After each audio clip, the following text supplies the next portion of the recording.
Imagine for a second that you own a farm. And not just your run-of-the-mill everyday farm, but a farm that is globally famous for producing golden eggs. Okay, I like where this is going. Right. So you've spent years, maybe even decades, building up the infrastructure. You've secured massive plots of land, and you've acquired the absolute best golden egg-laying geese on the market. The top tier geese. Exactly. But suddenly, out of nowhere, you decide to start selling off the golden eggs you already have in the vault. And you aren't selling them to buy better geese or, I don't know, more land for the farm. Yeah, that would make sense, but they aren't doing that. No, you're selling them to buy massive industrial server racks, high-voltage power lines, and liquid cooling systems for a completely different business entirely. It sounds kind of crazy when you put it like that. It really does. When you look at that from the outside, do you call that a brilliant, visionary, strategic pivot? Or do you call that a desperate move from a company that realizes the golden egg business is fundamentally dying? That is the exact billion-dollar question we are unpacking today. Because what we are looking at isn't just a slight shift in corporate strategy. Right. It is a massive existential identity crisis, and it's playing out in real time right in front of the entire market. And that brings us to the core mission for this deep dive. We have a fascinating stack of research in front of us today, specifically a fresh Q2 2026 equity research report on MRA Holdings, Inc. Yeah, if you follow the crypto space, you almost certainly know them as just MRA. Exactly. For years, they were the ultimate, undisputed, pure-play Bitcoin miner.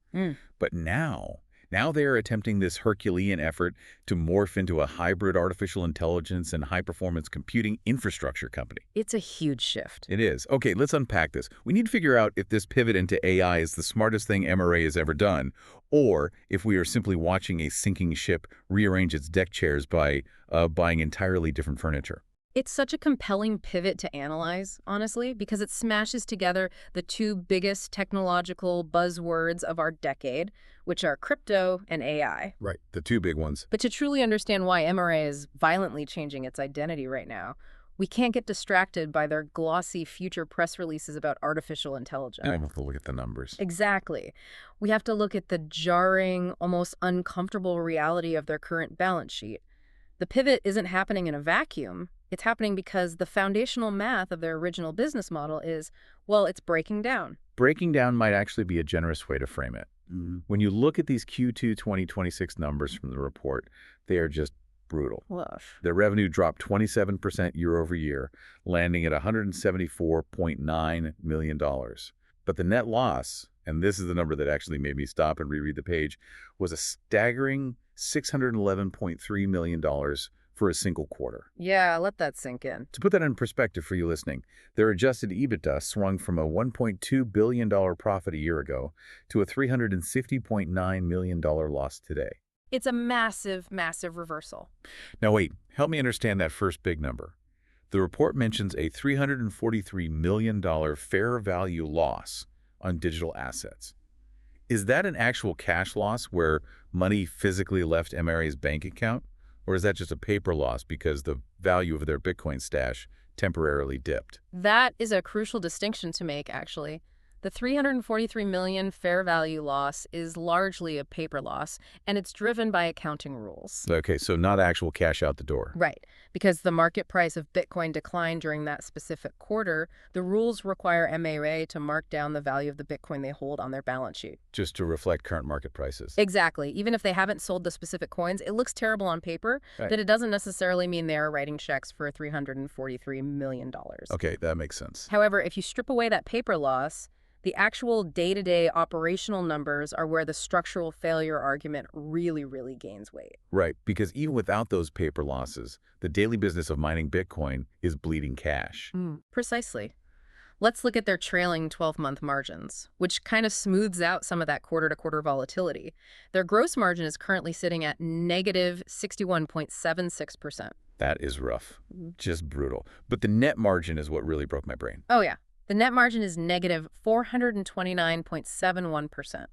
Let's just pause on that for a second, because negative 429% almost sounds like a typo in a spreadsheet. It really does. Let's translate that out of finance jargon. Yeah. It essentially means for every single dollar MRA brings in through their front door, they are bleeding over $5 out the back door in total expenses. Yep. That is exactly what it means. How does a company even keep the lights on with that kind of ratio? Well, the short answer is they struggle to.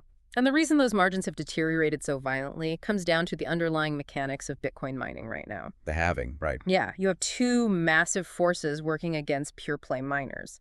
First, you have the recent Bitcoin halving event that mechanically cut the amount of Bitcoin they receive for mining a block in half. So their revenue potential literally dropped by 50% overnight. Yes. And second, the global hash rate, which is essentially the amount of computing power competing for those rewards, has remained incredibly high. So they're competing just as hard for a smaller prize. Exactly. So MRA is spending the exact same amount of money on electricity, cooling, and facility maintenance to run their machines, but the prize money they are winning has been slashed.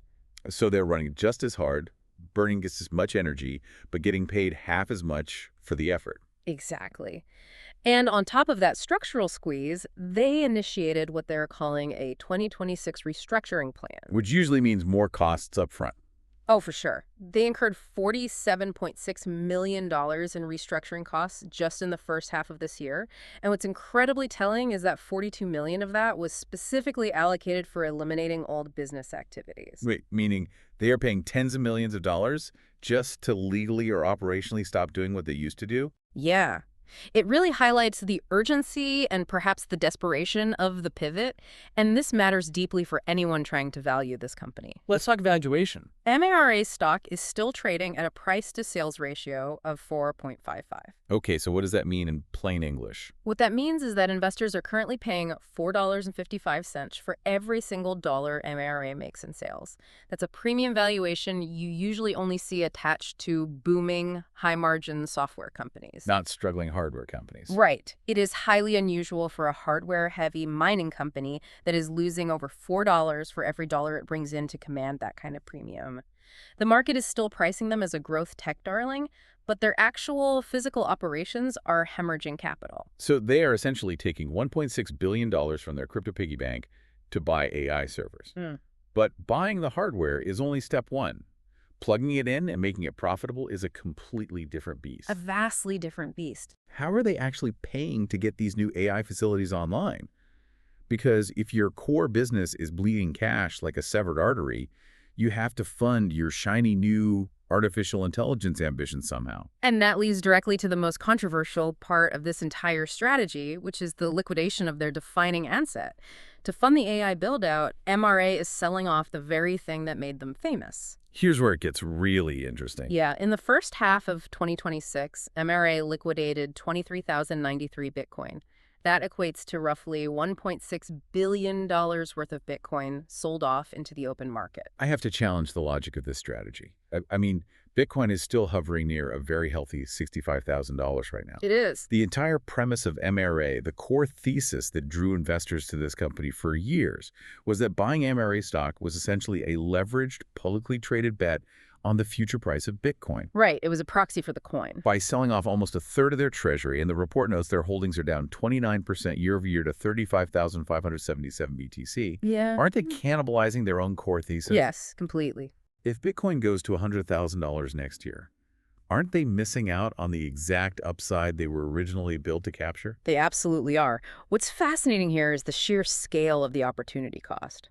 By selling $1.6 billion of an asset that historically appreciates over long time horizons, they are making a massive, irreversible bet. A bet that AI infrastructure will pay out more than Bitcoin. Exactly. They are betting that AI will yield a significantly higher return than simply holding Bitcoin. The opportunity cost here is staggering. And we have to look at the scale of what they are targeting to understand why they need so much capital. It's not just a couple of servers. No, they aren't just building a few server rooms. They want to build a 4.8 gigawatt power portfolio. Just to put that number in a real-world context for you listening, a single gigawatt is roughly the power output of a large-scale commercial nuclear reactor. It's a massive amount of power. So MRA is aiming to secure the power equivalent of almost 5 nuclear power plants. Yes, it is roughly 2.5 times their current starting point. They are attempting to position themselves as one of the largest power-connected infrastructure operators on the planet. That's ambitious, to say the least. Very. But here's the critical flaw in the plan. An AI data center is vastly different from a crypto mining facility. How so? I mean, aren't they both just big warehouses full of computers generating a ton of heat? On a very superficial level, yeah, sure. But the engineering requirements are worlds apart. A Bitcoin mine is relatively crude. Crude how? It's often just a warehouse or shipping container filled with application-specific integrated circuits ASICs running a single hashing algorithm. If the power cuts out for an hour, the machine's shut down, you lose an hour of mining time, and then you just boot them back up. Right, it's annoying, but you just turn it back on. It's annoying, but it's not fatal. An AI data center, especially one handling high-performance computing or model training, requires 99.999% uptime. Oh, wow. So no power cuts allowed. Zero. It requires massive fiber optic bandwidth, incredibly sophisticated liquid cooling systems, redundant power backups, and highly specialized NVIDIA GPUs that cost tens of thousands of dollars each. It is a completely different engineering and operational feat. And they are entering a fiercely crowded space to try and learn those ropes. Yeah, they really are. You have competitors like CleanSpark and Cipher Mining who are pursuing very similar AI pivots, not to mention the legacy tech giants. The Amazons, Googles, and Microsofts of the world are pouring hundreds of billions of dollars into their own AI data centers. And those guys know what they're doing. Right. Those legacy competitors are infinitely better capitalized and have decades of data center experience. MRA's primary moat as a business was always its massive Bitcoin treasury and its sheer hashing power. Yeah. By depleting that treasury to buy AI servers, they are systematically weakening the one competitive advantage they actually had, just to fight a war in a new industry where they have absolutely no track record. It's an execution gamble of the highest order. When you are trading billions of dollars of your core asset for a new infrastructure dream, the mechanics of how you execute that transition become the entire story. And it seems like a dangerous story. Very. And according to the equity research report, MRA hasn't just sold Bitcoin to fund this. They have introduced a highly volatile wild card into how they are financing this operation. Yeah, I saw this in the report and it felt like a massive red flag. It is a critical, partially hidden danger that the broader retail market might not fully appreciate yet. It's called collateral risk. Okay, let's get into this. To fund this aggressive AI strategy, MRA isn't just selling their Bitcoin outright.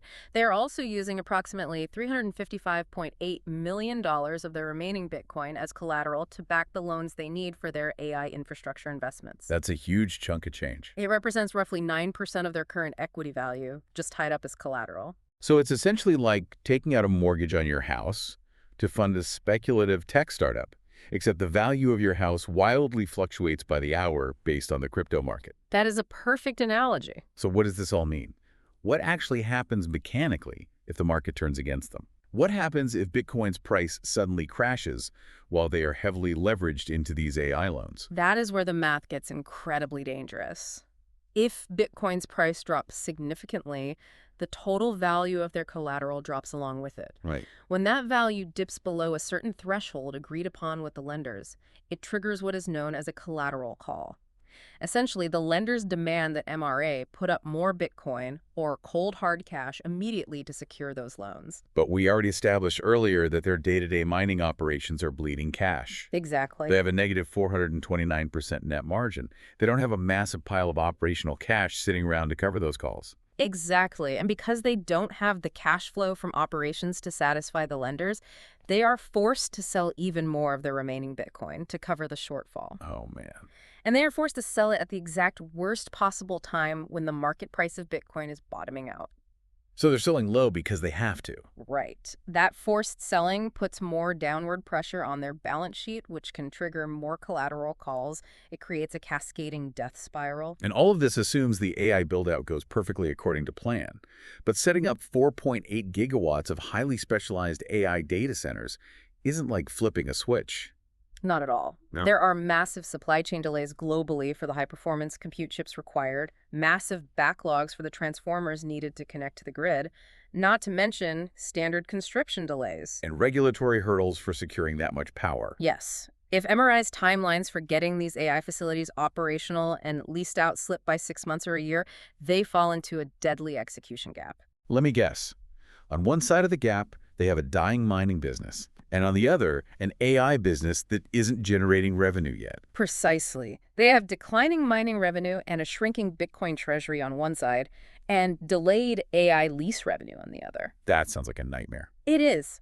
And all the while, Their collateral is sitting out there exposed to market volatility. It is a highly precarious financial situation.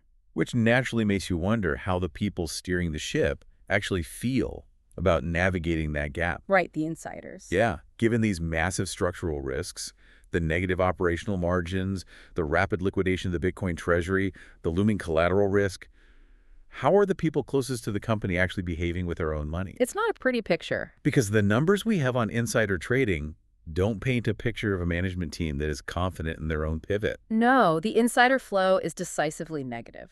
When you look at the actual transactions, the internal sentiment is essentially at rock bottom. Over the past 90 days, there have been exactly 0 insider buys. Not one person inside the house decided it's a good time to buy more equity, but there have been 23 instances of insiders selling off their shares, totaling 537,542 shares sold. It doesn't get more bearish than the people who have access to the internal spreadsheets rushing for the exits? No, it doesn't. And the broader market seems to be reacting to that reality as well. The stock was last trading at $9.56, which is down nearly 60% from its 52-week high of $23.45. That's a huge drop. And here is a technical metric that really stood out. It has a beta of 5.35. Yeah, the beta. For those listening who might not track volatility metrics, break down mechanically what a beta of over 5 means for someone holding this stock in their portfolio. Beta is simply a measure of how volatile a specific stock is compared to the broader market, usually the S&P 500. Okay. A beta of exactly 1 means the stock moves roughly in tandem with the market. If the S&P goes up 1%, the stock goes up 1%. Simple enough. But a beta of 5.35 means MARA acts as a massive volatility multiplier. If the broader market gets a little nervous about inflation or interest rates and drops by 1%, MARA's stock is statistically likely to violently amplify that panic and drop by over 5%. Wow. Holding a stock with a 5.35 beta in an uncertain macroeconomic environment means your portfolio is going to experience wild, stomach-churning swings based on even minor market news. So the insiders are selling, the stock is down 60%, and the volatility is through the roof. Yep. But in the interest of absolute fairness, we have to play devil's advocate here and look at the bull case. We do. Because management isn't just selling stock in silence. They have a very specific, aggressive narrative they are pitching to the market to justify all this pain. They definitely have a pitch. What is the upside scenario if they somehow manage to navigate this gap and actually pull this off? Management claims they are, in their words, close to an AI deal. Their stated goal, and the metric they have essentially anchored their short-term credibility to, is securing at least 2 AI or high-performance computing leases by the end of the year. By year end. That's a tight deadline. Very tight. If they actually secure these leases, and crucially, if they secure them at attractive profit margins, it fundamentally changes the math of the company. Because AI leases pay differently than mining Bitcoin, right? Entirely differently. High-performance computing leases offer stable, predictable, recurring cash flow. Which mining definitely doesn't. Right. A client signs a multi-year contract to rent out your compute power and your facility space. That predictability is the holy grail, and it is the exact opposite of the wild, unpredictable volatility of mining Bitcoin, where your revenue changes every 10 minutes based on global hash rates and market prices. Makes a lot of sense. If MRI successfully transitions even a portion of their 4.8 gigawatt power portfolio to HPC leases, specifically through the joint ventures they are teasing, like the Starwood deal, that power portfolio transforms from a massive cash liability into the foundation of a major infrastructure player. So they become a totally different asset class. Exactly. If they pull it off, they stop being priced as a distressed crypto proxy, and they start being valued as a stable, high-margin data center utility. It's a beautiful narrative. But based on the research report, the market isn't willing to buy into that narrative on faith alone. No, the market is demanding proof. And you can see that clearly in how the major analyst firms are treating the stock. Right, like Needham. Yeah, Needham, for example, maintained their rating on MRA, but they took the highly unusual step of explicitly withholding their price target. Wait, withholding it completely? Completely. They are refusing to assign a future value to the stock until the actual economics of MRI's AI joint ventures are revealed to the public. It's essentially a Wall Street version of show me the money. Exactly. The thesis is entirely unproven right now. The market is collectively saying, show us the signed contracts, show us the actual profit margins on those contracts, and show us that you can build the facilities on time. Only then will they believe it. Right. Once you prove that, we will value you as an AI company. But until you provide that proof, we have no choice but to value you as a struggling Bitcoin miner that is actively liquidating its only valuable asset. So as we synthesize all of this data, what does the road ahead actually look like for you, the listener, if you are keeping a close eye on this space? It's all about the catalysts. Right. The research report outlines a very specific catalyst calendar. The ultimate proving ground, the moment where the rubber finally meets the road, is going to be their Q3 2026 earnings call, which hits in November. November is absolutely make or break for this management team. Based on the research, if you are tracking MRA's pivot, you need to watch for two very concrete things in that November report. Yep, two big ones. First, you need to see the actual official announcements of those signed AI and high-performance computing leases. And not just the announcements. Right. More importantly, those announcements must include the disclosed economics, the actual profit margins and contract terms. A vague PR statement about, exploring AI synergies will not cut it anymore. No, the market needs numbers. Real numbers. Second, you need to see a stabilization of their Bitcoin treasury.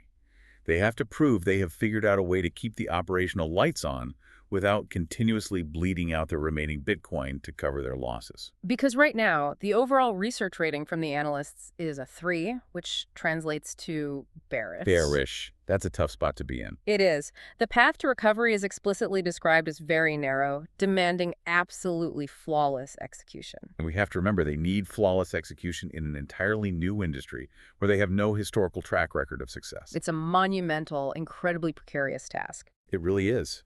And looking at RI's struggle leaves us with a much broader, lingering question that goes far beyond just one company's balance sheet. Oh, definitely. We are currently watching the global demand for AI compute power become completely insatiable. These massive AI data centers need electricity, and they need lots of it. Gigawatts of it. Meanwhile, pure-play crypto miners are sitting on some of the largest, pre-approved, grid-connected energy portfolios in the world. It's the perfect match, in a way. It is.